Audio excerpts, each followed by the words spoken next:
On August 15, 1971, President Nixon killed the last remnants of the gold standard. Since then, the dollar has been a pure fiat currency, allowing the Fed to print as many dollars as it pleases. Removing the US dollar's last link to gold eliminated the main motivation for foreign countries to store large dollar reserves and to use the dollar for international trade. At this point, demand for dollars was set to fall, along with the dollar's purchasing power. So the U.S. government concocted a new arrangement to give foreign countries another compelling reason to hold and use the dollar. The new arrangement, called the petrodollar system, preserved the dollar's special status as the world's reserve currency. In short, the U.S. government made a series of agreements with Saudi Arabia between 1972 and 1974, which created the petrodollar. The Saudis would use their dominant position in OPEC to ensure that all oil transactions would only happen in U.S. dollars, and the U.S. would guarantee the House of Saud's survival. It worked well for a while. The petrodollar filled the void after the U.S. severed the dollar's last link to gold as a main prop to the dollar's status as the world's premier reserve currency, and so far, the petrodollar has lasted close to 50 years. However, the glue is losing its stick. I think we're on the cusp of another paradigm shift in the monetary financial system, a change at least as fundamental as what happened in 1971 when Nixon severed the dollar's last link to gold.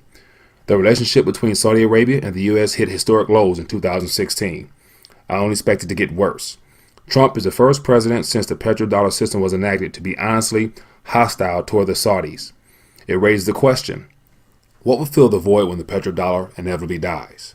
When that happens, and it may be imminent, something has to replace it, and I think there are only two options. Naturally, the global elite will centralize more power into the global institutions. In this case, that means the International Monetary Fund, or the IMF. The IMF issues a typical international currency called the Special Drawing Rights, or SDR. The SDR is nothing new. The globalists have been slowly building it up since 1969. In the near future, it could easily be the premier international currency, the role the dollar has played since the end of World War II.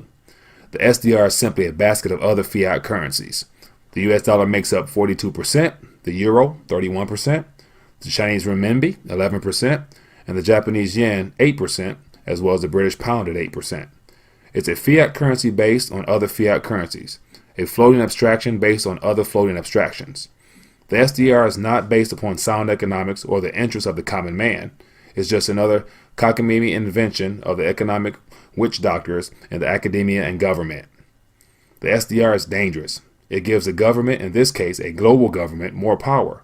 It's a bridge to a powerful global monetary authority and eventually a global currency. Most decent people would consider this a bad thing. That's why the global elite cloud their scheme with dull and opaque names like special drawing rights. It's an old trick. Governments have used it for eons. The Federal Reserve is an excellent example.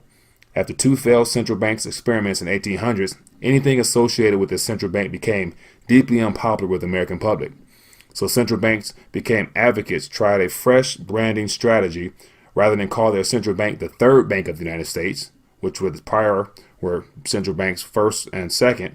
They gave it a vague and boring name. They called it the Federal Reserve and managed to hide it in plain sight from the average person.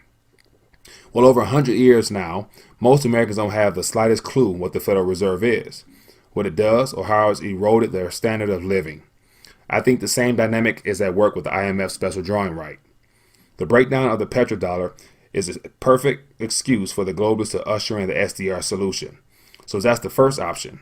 It's the global elite's preferred outcome. It will be a very bad thing for personal and economic freedom. It means more fiat currency, more centralization, and less freedom for the individual. The second option is to simply return to a gold as the premier international currency.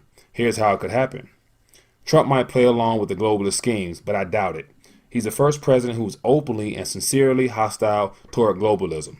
He's denounced it repeatedly. Trump recently said, "We will no longer surrender this country or its people to the false song of globalism." In my view, there's only one way Trump could fight the globalist elites and the SDR plan, which is to return the dollar to some sort of gold backing. Trump has said favorable things about gold in the past, so have some of his advisors. It wouldn't be easy. He's faced one hell of a struggle with globalists, and winning will be far from certain.